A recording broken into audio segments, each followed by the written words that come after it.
কাজী নাসিরউদ্দিন বাইজিবি রাহমাতুল্লাহ আলাইহি দুপুর বেলা গোসল করতে গেছে। তো গোসল করতে যায় নদীর ঘাটে যায় দেখতেছে যে একটা বিচ্ছু খুব দ্রুত গতিতে দৌড়াই দৌড়াই আসতেছে। আল্লামা নাসিরউদ্দিন বাইজিবি চিন্তা করলেন ব্যাপার কি, বিচ্ছুটা কেন এইভাবে দৌড়ায় দৌড়ে আসে, কারণ কি, কেন বিচ্ছুটা দৌড়ায় দৌড়ে আসে? বিচ্ছু দৌড়ানো দেখার জন্য কাজী নাসিরউদ্দিন বাইজিবি রাহমাতুল্লাহ আলাইহি নদীর ঘাটে দাঁড়ায় গেলেন। লক্ষ্য করলেন বিচ্ছুটা দৌড়ায় দৌড়ায় নদীর ঘাটের কাছে আসে, আর নদীর ভিতর থেকে মস্ত বড় একটা ব্যাঙ পানির ভিতর থেকে উঠে এসে নদীর কিনারায় পিঠে লাগাইয়া বসে গেছে। আর ওই বিচ্ছুটা দৌড়ায় দৌড়ায় দৌড়ায় দৌড়াইয়া ওই ব্যাঙের পিঠের উপরে যে বসে গেল। একবার জোরে বলা যাবে আল্লাহু আকবার। আল্লামা কাজী নাসিরউদ্দিন বাইজিবি চিন্তায় পড়ে গেলেন ব্যাপার কি, বিচ্ছু দৌড়ায় কেন নদীর ঘাটে আসবে? ওনার চিন্তা হলো বিচ্ছুটা মনে হয় পানি পান করার জন্য আসছে। কিন্তু নাসিরউদ্দিন বাইজিবি দেখলেন একটা ব্যাঙ ওঠে নদীর কিনারায় পিঠ লাগাইলো, বিচ্ছুটা দৌড়ায় দৌড়ায় এসে ওই ব্যাঙের পিঠের উপরে চলে বসলো। ব্যাঙ বিচ্ছুটারে পিঠে নিয়া নদীর মধ্যে সাঁতার শুরু করলো। একসাথে বলা যাবে আল্লাহু আকবার। কাজী নাসিরউদ্দিন বাইজিবি রাহমাতুল্লাহ আলাইহি বলেন ব্যাঙের পিঠের উপরে বিচ্ছুটাকে সরায় সরায় আল্লাহ নদীর ভিতর দিয়ে ব্যাঙ সাথে সাথে নদীর দিয়ে ওই পারের দিকে যায়। আমি চিন্তা করলাম আজকে আল্লাহ এই ক্ষুদ্র না দেখে যাব না, আমি ব্যাঙের পিছে পিছে নদীর মধ্যে সাঁতার দিলাম। নদীর ওই পারে গেলাম, দেখি ব্যাঙ নদীর ওই পারে যাইয়া বিচ্ছুটাকে নামাই দিল। বিচ্ছুটা আবার দৌড়ায় ব্যাঙটা পানির মধ্যে এসে গেল। বিচ্ছু দৌড়ে দৌড়ে গাছের গোড়ার দিকে যাচ্ছে। আমি আরো লক্ষ্য করলাম ওই গাছের গোড়াতে একজন আল্লাহর বুজুর্গ বান্দা ঘুমায় রয়েছে। গাছের গোড়া একজন অলি ঘুমানো, ওই অলিকে কামড় দেওয়ার জন্য একটা সাপ গাছের গোড়ার গর্তের ভিতর থেকে এসে আল্লাহর অলির মাথা বরাবর ফানা তুলেছে। কেমন দেখেন আল্লাহ কত বড় রব। সাপ তাকে কামড় দিবে, ওই সাপ থেকে আল্লাহর ওলিকে বাঁচানোর জন্য আবার রব আমার আল্লাহ ব্যাঙ খবর দিছে, বিচ্ছু খবর দিয়েছে। বিচ্ছুটাকে দিয়া নদীর কিনারে আনিয়া ব্যাঙ দিয়া নদী পার করাইয়া আমার রব বিচ্ছুটা এনে এনে বিচ্ছু দৌড়ে এসে সাপের লেজবি সাপের মাথার উপর উঠে সাপের মাথার মধ্যে বিচ্ছু কামড় দিল। সঙ্গে সঙ্গে বিচ্ছুর কামড়ে সাপ আস্তে করে মাটির মধ্যে ঢলে পড়ে ছাটাছাটি করে সাপটা মরে গেল। একসাথে আবার ধরে বলেন আল্লাহু আকবার। চিন্তা করতে পারছেন ইমাম কাজী নাসিরউদ্দিন বাইজিবি রাহমাতুল্লাহ আলাইহি বলেন আমি আশ্চর্য হচ্ছি যে ইয়া রব রব্বুল আলামিন, তুমি যে রব্বুল আলামিন তার বাস্তবতা এটা। বিচ্ছুর কামড়ে সাপ মরে গেল, বিচ্ছুর কামড়ে সাপ মরে গেল। সাপ কাল খুব মনোযোগ দিবেন, বিচ্ছুর কামড়ে সাপটা যখন মরে গেল আল্লাহর ওলির ঘুম ভেঙে গেল। ঘুম যখন ভেঙে গেছে তখন কাজী নাসিরউদ্দিন বাইজিবি রাহমাতুল্লাহ আলাইহি বললেন হে আল্লাহর বান্দা, আপনি ঘুমাইতেছিলেন, আল্লাহ আপনাকে নিরাপত্তা দেওয়ার জন্য নদীর ওই পার থেকে একটা বিচ্ছু দাওয়াত করলেন। বিচ্ছুটাকে নদীর কিনারে আনলেন। ব্যাঙ বিচ্ছু কিভাবে আল্লাহ পার করবেন সেই জন্য একটা ব্যাঙ দাওয়াত করলেন। এই ব্যাঙটারে দিয়ে বিচ্ছুটাকে দিয়ে নদী পার করাইলেন।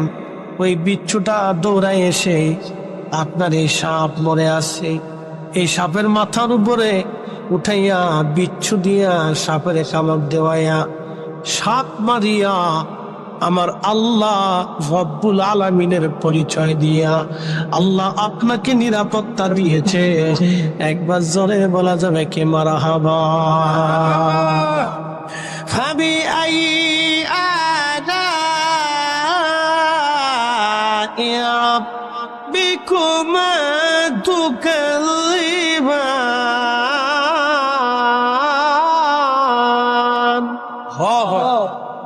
আল্লাহ ডাক দিলেন, হে মানুষ এবং জিন, বলো বলো তোমরা আল্লাহর কোন কোন নিয়ামত অস্বীকার করবা? আল্লাহ কোন কোন নিয়ামত অস্বীকার করবা তোমরা বলো বলো বলো। আল্লাহ কোন নিয়ামত অস্বীকার করার মতো কোন শক্তি আমাদের নাই, নাই নাই নাই। কোন নিয়ামত অস্বীকার করার কোন রাস্তা আমাদের নাই।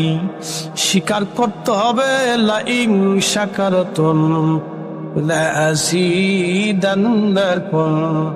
ওয়া লাইন কাফারতুম ইন্না আযাবী লাশাদীদ।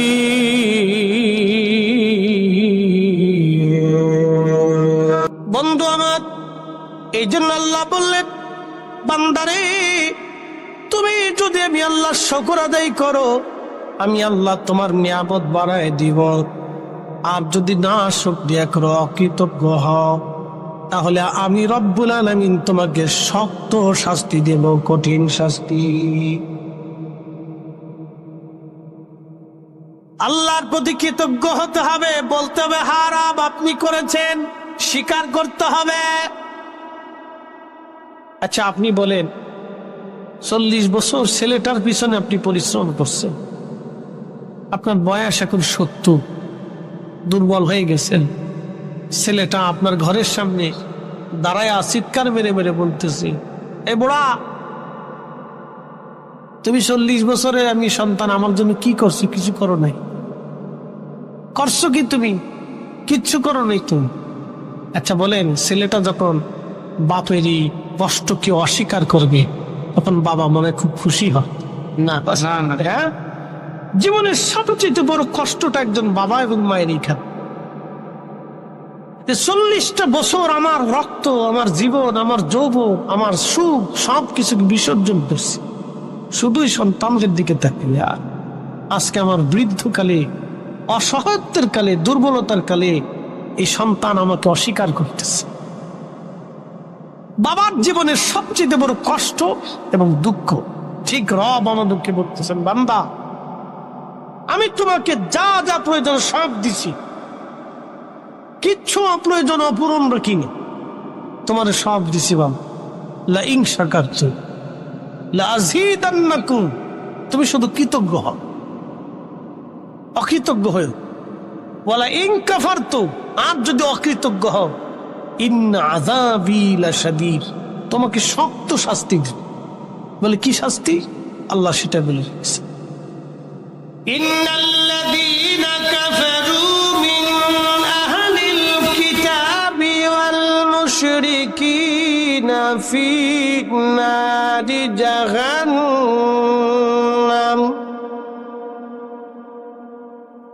ফী নারি জাহান্নাম।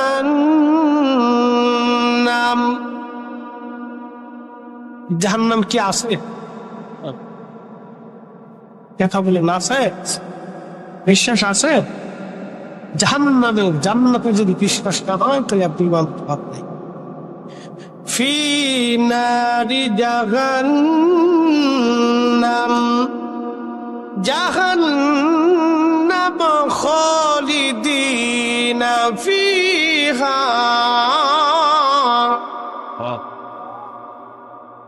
অকৃতজ্ঞ যারা হবে, নাফরমান যারা হবে, যারা কাফের হবে, অস্বীকার করনেওয়ালা, ইন্নাল্লাযীনা কাফারু, যারা অস্বীকার করনেওয়ালা, আমি রবকে যারা অস্বীকার করবে, আমার নবীকে যারা অস্বীকার করবে, আখিরাতকে যারা অস্বীকার করবে, কবরকে যারা অস্বীকার করবে, জান্নাত জাহান্নাম ফেরেশতা নবী রাসূল কিতাবকে যারা অস্বীকার করবে, আমার হাবিব আপনি তাদেরকে বলে দেন আমি তাদের জন্য একটা চিরস্থায়ী আবাসস্থল বানিয়ে রেখেছি জাহান্নাম। কঠিন শাস্তির জায়গা জাহান্নাম। জাহান্নাম এত ভয়াবহ হবে, হাসরের মাঠে 500 বছর দূরত্ব থেকে জাহান্নামের গর্জন শুনিয়া হাসরবাসীর কলিজা পর্যন্ত শুকায় যাবে। জাহান্নামের কাছে যেতে হবে না, 500 বছরের দূর,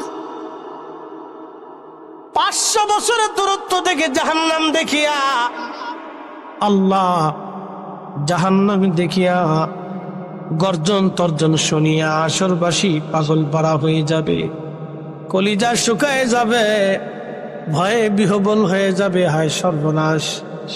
তখন মানুষেরা নাফরমানেরা গোশতগুলি কামড়াগুলি কামড়ায় কামড়ায় টেনে টেনে ছিঁড়ে ফেলবে আর আফসোস করবে, হায় আমরা কেন মানুষ হয়েছিলাম, মানুষ না হয়ে যদি কুত্তা বিলেই হইতাম কতই না উত্তম হতো।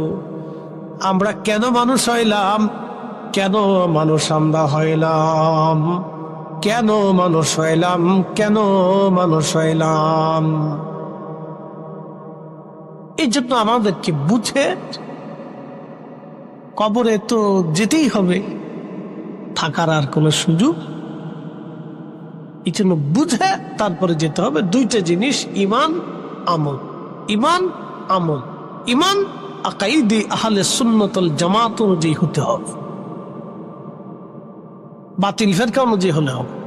আকাইদে আহলে সুন্নাত ওয়াল জামাত অনুযায়ী বিশুদ্ধ এই আহলে সুন্নাত ওয়াল জামাতের আকীদার উপরে আপনাকে প্রতিষ্ঠিত থাকতে হবে। যদি ভিন্ন আকীদা হয় তাহলে বিপদ আছে, মুসিবত আছে, তাহলেও কঠিন শাস্তির। আল্লাহ কোরআনে বলছেন তাসওয়াদু উজুহুন, যদি ভিন্ন আকীদা হয়, বদ আকীদা হয়, তাহলে আল্লাহ বলছেন তোমাদের চেহারা মলিন থাকবে সেই দিন, আফসোস করবে। ফাআম্মাল্লাযীনা সাওয়াদ্দাত উজুহুহুম, আল্লাহ সেই দিন জিজ্ঞেস করবে, এই বান্দা তোদের চেহারা মলিন কেন? আজকে মলিন হয়ে হাসরের মাঠে বসে আছিস, কারণ কি? আকাফারতুম বাদা ঈমানিকুম, তোরা ঈমান আনার পরে বেঈমান হইছিলি। প্রশ্ন রাখবেন ফরিদি হুজুর, ঈমান আনার পরে মানুষ কেমনে বেঈমান হয়? মুসলমান হওয়ার পরে কেউ যদি বলে রাসূলের আব্বা আম্মা কাফের, তাহলে সে বেঈমান হয়ে কবরে যাবে। কথা বল ঠিক কি না? আমাদের দেশে একদল বের হয়ে গেছে যারা বুকে হাত বেঁধে নামাজ পড়ে, বাংলাদেশে দেখবেন ওরা বলে রাসূলের আব্বা আম্মা জাহান্নামী, রাসূলের আব্বা আম্মা কাফের। যারা রাসূলের আব্বা আম্মাকে কাফের মনে করে, জাহান্নামী মনে করে, ওদের পিছনে ইক্তেদা করলে নামাজ হবে না। কথা বলেন ঠিক না বেঠিক? হোসেন কেন আকাফারতুম বাদা ঈমানিকুম, এটা ঈমান আনার পরে বেঈমান হয়ে গেছে, এটা ঈমান আনার পরে বেঈমান হয়ে গেছে। ফাদুকুল আযাব বিমা কুনতুম তাকফুরুন, তখন আল্লাহ পাক সেই দিন ডাক দেবেন, দূর হ, দূর হয়ে যা, দূর হয়ে যা, যা জাহান্নামে চলে যা, যা জাহান্নামে চলে যা। এই জাতির জন্য আল্লাহ জাহান্নাম নিযুক্ত করে রাখছে, যারা বদ আকীদা পোষণ করে। 1450 বছর আগে কোন ইমাম, কোন আলেম, কোন উলামা যাহা আকীদা পোষণ করেনি, তা আজকে নতুন করে এই বাংলাদেশে মুসলমানদের ভিতরে সাপ্লাই দিচ্ছে, যেটা শাহজালাল ইয়ামিনী আনে নাই, খাজা বাবা আজমিরি আনে নাই, মুজাদ্দিদ আল ফেসানি দেখেন নাই, হুজুর গাউসে পাক মহিউদ্দিন আব্দুল কাদের জিলানী দেন নাই, খাজা বাহাউদ্দিন নকশবন্দ বুখারী যেটা শিখান নাই, সেই সমস্ত বদ অপদার্থ আকীদা আমাদের দেশের ভিতরে এই ভেজাল ফরমালিনের মতো ঢুকিয়ে দেওয়া হচ্ছে। মুসলমানের শরীরকে বিষাক্ত করছে, ইমানকে বিষাক্ত করে মুসলমানের ইমান একিনকে নষ্ট করতেছে। আচ্ছা আপনাদেরকে বলি, জবাব দিবেন তো, আপনার মাথায় পাগড়ি আছে, জুব্বা আছে, মেসওয়াক আছে, জায়নামাজ আছে, সুগন্ধি লাগিয়েছে, মসজিদে নামাজে দাঁড়িয়েছে, কজু ভাই নামাজ হইবে? জোরে বলেন। অজুবিহীন যেমন নামাজ হয় না, বিশুদ্ধ ঈমান বিহীন ওইরকম ইবাদত কবুল হয় না। কথা বুঝাইতে পারছি আপনাদেরকে? অজুবিহীন যেমন নামাজ হয় না, বিশুদ্ধ আকীদাবিহীন ওইরকম ঈমান ইবাদত কবুল হয়। বুঝে যাবে, সারা জিন্দেগি করলেও কাজ হবে না।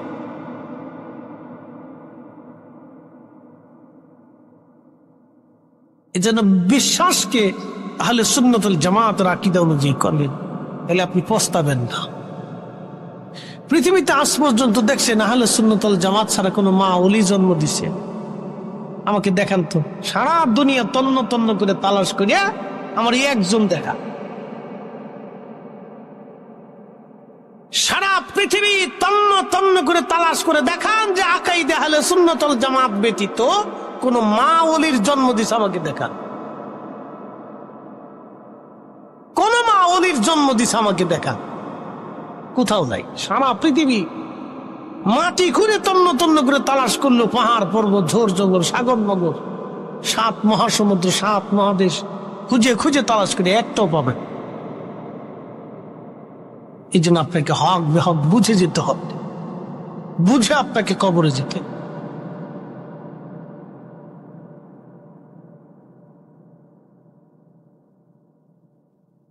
মাধবপুরবাসী আল্লাহর শুকর করেন, আল্লাহর প্রতি কৃতজ্ঞ হন, না হলে বিরাট বড় বিপদ। কৃতজ্ঞ হতে হবে আপনাকে। সব আল্লাহ আমাদেরকে দেন, আমরা কৃতজ্ঞ হব আল্লাহর।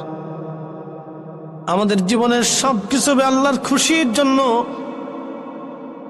আল্লাহর সন্তুষ্টির জন্য আমাদের জীবনের সব হবে। আল্লাহকে খুশি করার জন্য আমরা চেষ্টা করব। প্রিয় বেলগড়বাসী, আল আরাফা ইসলামী সুন্নি যুব সংঘের উদ্যোগে আজকের এই মাহফিল, বাবাজি প্রত্যেক বছর এই মাহফিল কেন হবে? আমার বাবা মা দাদা দাদি অনেকে কবরে চলে গেছে, আমরা তাদের কাছে চিরদিনের জন্য ঋণী হয়ে বসে আছি। কি কথা কন না কেন? আমরা তাদের কাছে কি চিরঋণী, চিরঋণী, চিরঋণী। আবার বলতেছি, মেহসনের মাঠে যদি আল্লাহ বলে, মৌলানা ফরিদি তুমি তোমার পিতা মাতার অবাধ্য সন্তান, আয় আফসোস আমার জিন্দিগির সমস্ত ওয়াজি বৃথা হয়ে যাবে। এক কথাই শেষ। যদি আল্লাহ কিয়ামতের ময়দানে আমাকে ডাক দে বলতেছে, হ্যাঁ ফরিদি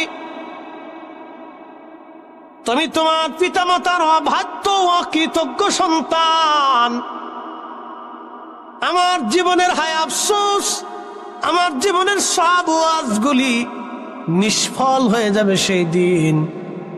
আমার জীবনের সব সেজদাগুলি নিষ্ফল হবে, আমার জীবনের সব জিকির নিষ্ফল হবে, আমার জীবনের সব ইবাদত দান সদকা সেদিন নিষ্ফল হয়ে যাবে। কারণ আল্লাহ রাসূল বলেছেন, পিতামাতার অবাধ্য এবং পিতামাতার অকৃতজ্ঞ সন্তান কখনো জান্নাতে যাবে না। বাবা মা ক্ষমা না করা পর্যন্ত তাদের জান্নাত হবে না। বর্তমান মদিনার একজন ইমাম আছে, তার নাম শায়েখ আব্দুর রহমান হুযাইফি রাহিমাহু, শায়েখ আব্দুর রহমান হুযাইফি মাদ্দাজিল্লাহুল আলী। 40 বছর ধরে মদিনায় আমার রসুলের মসজিদের তিনি ইমাম। মারহাবা বলা যাবে না? 40 বছর ধরে মদিনাতুল মুনাওয়ারাতে আমার রসুলের মসজিদের ইমামতি করতেছেন। আল্লাহু আকবার। আল্লাহ ওনার হায়াতের মধ্যে আরো বারাকা দান করুন। সকলে বলেন আমিন। আমার রসুলের মসজিদের ইমাম, এটা চারটিখানি কথা না বাবা, এটা চারটিখানি কথা না যে শায়েখ আব্দুর রহমান হুযাইফি মাদ্দাজিল্লাহুল আলী তিনি 40 বছর ধরে আমার রসুলের মসজিদের ইমাম। 40 বছর ধরে মসজিদে নববীতে তিনি নামাজ পড়ান, খুতবা দেন। কিয়ামতের ময়দানে যদি আল্লাহ জিজ্ঞেস করে, হুযাইফি আহা তুমি তোমার পিতা মাতার অবাধ্য সন্তান, 40 বছরের জীবনের সব নামাজ শেষ হয়ে যাবে। কি কথা কন না কেন? ঠিক এই জন্য আল্লাহ বলেন, আনিশকুরলি, কোরআনে আমার রব বলতেছে, আনিশকুরলি তুমি আমার শুকর আদায় করবে, ওয়ালি ওয়ালিদাইক তোমার পিতা মাতার প্রতি তুমি কৃতজ্ঞ হবে, তুমি তোমার পিতা মাতার প্রতি শুকর আদায় করবে, তুমি তোমার পিতা মাতার অবাধ্য হবে না, তুমি তোমার পিতা মাতার বাধ্য হবে। ও গো মা, তুমি এ ধরনের শ্রেষ্ঠ নিয়ামত, তোমারই পদতলে রয়েছে জান্নাত। গো মা, তুমি এ ধরনের শ্রেষ্ঠ নিয়ামত, তোমারই পদতলে রয়েছে জান্নাত।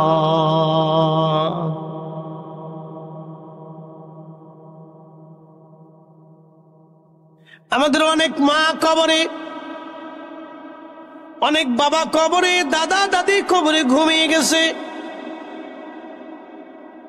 নেকির দরজা বন্ধ হয়ে গেল তাদের, তারা আর কোনো নেকি পাচ্ছে না। কিন্তু তিনটা দরজা এখনো খোলা। 1 নম্বর সদকায়ে জারিয়া, 2 নম্বর ইলমের খেদমত, 3 নম্বর নেক সন্তানের দোয়া, আও ওয়ালাদিন সালিহিন ইয়াদউ লাহু। ইলমের খেদমত, সদকায়ে জারিয়া এবং নেক সন্তানের দোয়া, 3টা দরজা তাদের জন্য এখনো খোলা রয়ে গেছে। কেউ যদি একটা মসজিদ বানায়, এই মসজিদে যদি টাইলস দেয়, সিমেন্ট দেয়, বালু দেয়, ইট দেয়, জমি দেয়, মসজিদে টিউবওয়েল করে দিল, এসি বানাই দিল, ফ্যান চালাই দিল, বিদ্যুৎ কারেন্ট দিয়ে দিল, এরকম কোন ব্যক্তি যদি করে, যতদিন মসজিদ থাকবে ততদিন ওই বান্দার কবরে নেকি চলতে থাকবে, নেকি চলতে থাকবে, নেকি বন্ধ হবে না। একবার জোরে বলা যাবে কে মারহাবা।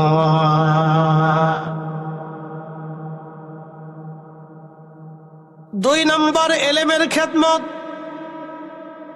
কেউ যদি মাদ্রাসা বানায়, একটা ছেলে এতিম, এতিম ছেলেরা আলেম বানায়, নিজের সন্তানটাকে কেউ যদি আলেম বানায়, নিজের মেয়েটাকে যদি আলেমা বানায়, হাফেজ বা হাফেজা বানায়, মুফতি বা মুফতিয়া বানায়, কোন মা বাবা যদি তার সন্তানদেরকে আলেম আলেমা বানায়, তাহলে ওই সন্তান যতদিন আমল করবে, ওই সন্তান থেকে, ওই আলেম থেকে যত আলেম আসবে, সে আলেম থেকে যত আলেম আসবে, সে আলেম থেকে যত আলেম আসবে, কিয়ামত পর্যন্ত এই ইলমের ধারা যতদিন চলতে থাকবে, আল্লাহু আকবার, ওই বান্দা কবরে থাকবে কিন্তু নেকি বন্ধ হবে না, নেকি চলতে থাকবে, চলতে থাকবে।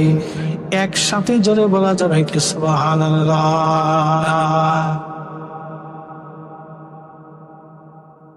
3 নম্বরটা হচ্ছে আওয়ালাদিন সলিহিন ইয়াদউ লাহু, নেক সন্তানের দোয়া। নেক সন্তানের, জোরে বলেন, একসাথে বলেন, নেক সন্তানের দোয়া। এখন যারা দোয়া মানে না, তাদের হালত কি বলেন? তারা নাফরমান। কথা কন না কেন? কি একসাথে বলেন? না না, জোরে বলেন, জোরে বলেন। সে কার সাথে নাফরমানি করছে? আল্লাহর সাথে তো করছি, তার পিতা মাতার সাথেও করছে। কারণ পিতা মাতার ইন্তেকালের পরে সন্তানের উপরে হক ছিল, একবারে হক। পিতা মাতার প্রতি হক ছিল, সন্তানের প্রতি হক ছিল। পিতা মাতা সন্তানের কাছে পাইতো, বাধ্যতামূলক পাইতো দোয়া, আওয়ালাদিন সলিহিন ইয়াদউ লাহু। কিন্তু সন্তান দোয়া করে নাই, দোয়া মানে নাই। বেদাতের দোহাই দিয়ে যারা দোয়া বন্ধ করে দিল, দোয়া থেকে মুসলমানদেরকে নিষ্ক্রিয় করে দিল, ওরাই অরিজিনাল বেদাতি। এই কথা কেন জোরে বলে? ওরা অরিজিনাল, ওরা বেদাতি। রাসূলের হাদিস মিথ্যা হয়ে যাবে, পৃথিবী উল্টে যাবে। নবী যাহা বলেছে তা কখনো চেঞ্জ হবে না, পরিবর্তন হবে না। আওয়ালাদিন সলিহিন ইয়াদউ লাহু, নেক সন্তানের দোয়াগুলি বাবা মা কবরে পৌঁছায়, পৌঁছায়, পৌঁছায়। একসাথে বলবেন আল্লাহু আকবার।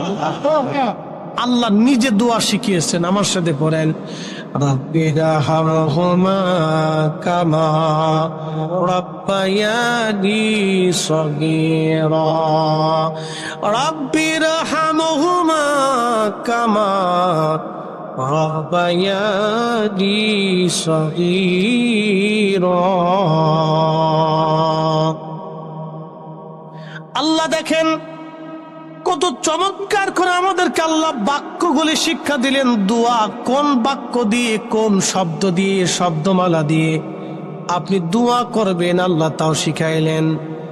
রাব্বিরহামহুমা কামা রাব্বায়ানি সগীরা, সগীরা, রাব্বায়ানি সগীরা।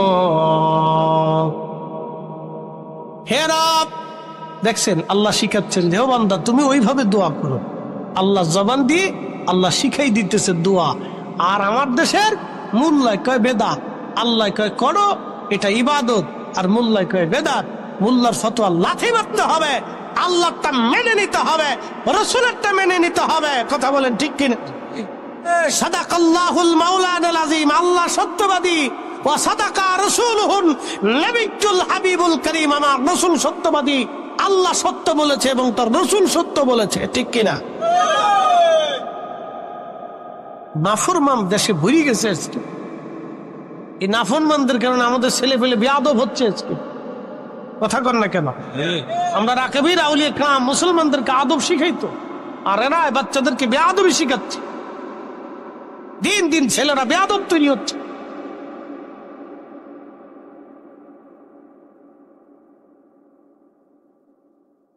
খুব মনোযোগ দিয়ে শুনবেন, আল্লাহ কোরআনে দোয়া শিক্ষা দিলেন। এ বান্দা তুমি এইভাবে দোয়া করো, হে রব তুমি আমার পিতামাতাকে জান্নাতে সেইভাবে লালন পালন করো যেইভাবে আমার পিতামাতা ছোট্টকালে আব্বায়ানি সগীরা, ছোট্টকালে আমার মা আমারে দুলিয়ে দুলিয়ে দুলিয়ে দুলিয়ে ঘুম পাড়াইতো। তুমি আমার আব্বা আম্মারে জান্নাতে ওইভাবে দোলায় দোলায় ঘুম পাড়াও। আল্লাহর ভাষা দেখছেন? আল্লাহর ভাষা বুঝে যান, কত চমৎকার করে আল্লাহ নিজে দোয়া শিখিয়েছেন। নাফরমান দোয়া মানেই না, নাফরমান দোয়া মানেই।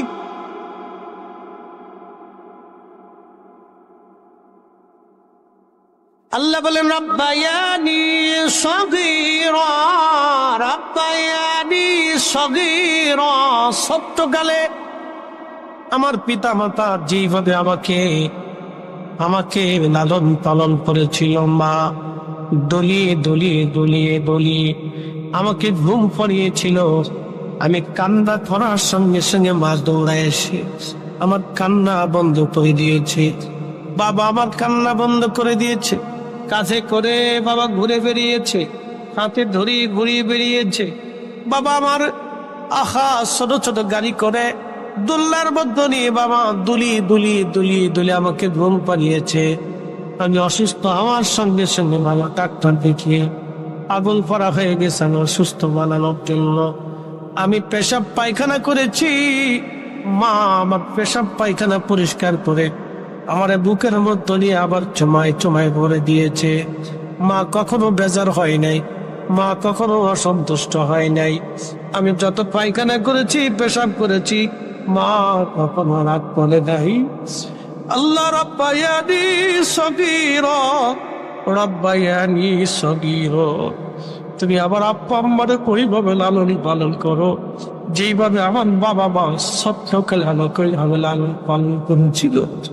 ওর আব্বা আম্মার ওইভাবে জান্নাতের মধ্যে রাখো যেইভাবে আমার বাবা মা ছোট্টকালে আমাকে ওইভাবে লালন পালন করেছিল, আদর করেছিল, সোহাগ দিয়ে ভালোবাসা দিয়ে আমার মা আমার আব্বা আমার জীবন ভরিয়ে দিয়েছিল। আল্লাহ ওইভাবে তুমি জান্নাতের ভিতরে আমার আব্বা আমারে লালন পালন করো।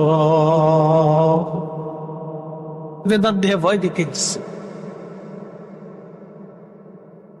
নিজে বেদাত বেদাত বলতে বলতেছে, নিজে যে বেদাতি হয়ে গেছে নিজেও জানে। বেদাত বেদাত বলতে বলতে নিজে যে কখন বেদাতি হয়ে গেছে নিজেও জানে না, নিজে বেদাতি হয়ে গেছে নিজেও বুঝে না যে আমি নিজে বেদাতি হয়ে গেছি। এই জন্য দোয়া করবেন, দোয়া ভুলবেন না। তিনটা দরজা খোলা, ওই মা কবর থেকে চাতক পাখির মতো এই মাহফিলের দিকে তাকায় রইছে। আমার খোকা, আমার ছেলেটা মাহফিলে গেছে, আজকে দোয়া করবে। আমার মেয়েটা মাহফিলে গেছে, আজকে দোয়া করবে। আমার নাতি মাহফিলে গেছে, দোয়া করবে। আমার পুতি মাহফিলে গেছে, দোয়া করবে। আমার ভাতিজা মাহফিলে গেছে, দোয়া হবে। এইভাবে প্রিয়জনরা কবরের উপরে রুহগুলি এসে বসে বসে প্রতীক্ষা করতেছে, তারা দোয়া করবে। ইমাম ইবনে কাইয়িম জাওজি কিতাবুর রূহের মধ্যে তিনি লিখতেছেন, আল্লাহর নবী বলতেছেন রূহগুলি কবরের উপরে সে দোয়ার অপেক্ষায় প্রতীক্ষায় বসে থাকে। আমার ছেলেরা মেয়েরা আমার জন্য দোয়া করবে, দোয়ার অপেক্ষায় তারা বসে আছে, দোয়ার জন্য তারা আজকে বসা। কখন দোয়া হবে? দোয়ার প্রতীক্ষায়। ছেলে বিদেশ থেকে আসবে, বাবা বিদেশ থেকে আসবে, ছোট্ট ছেলেটা আনন্দ করে। আব্বা বিদেশ থেকে আসবে, মেয়েটা আনন্দ করতেছে, আব্বু বিদেশ থেকে আসতেছে, আমার জন্য খেলনা আনবে, প্লেন আনবে, আমার জন্য বিস্কিট আনবে, চকলেট আনবে, কাপড় আনবে, এটা আনবে, সেটা আনবে। ছেলেটা মেয়েটা আনন্দে উদ্দোলিত হয়ে গেছে, আব্বা বিদেশ থেকে আসতেছে।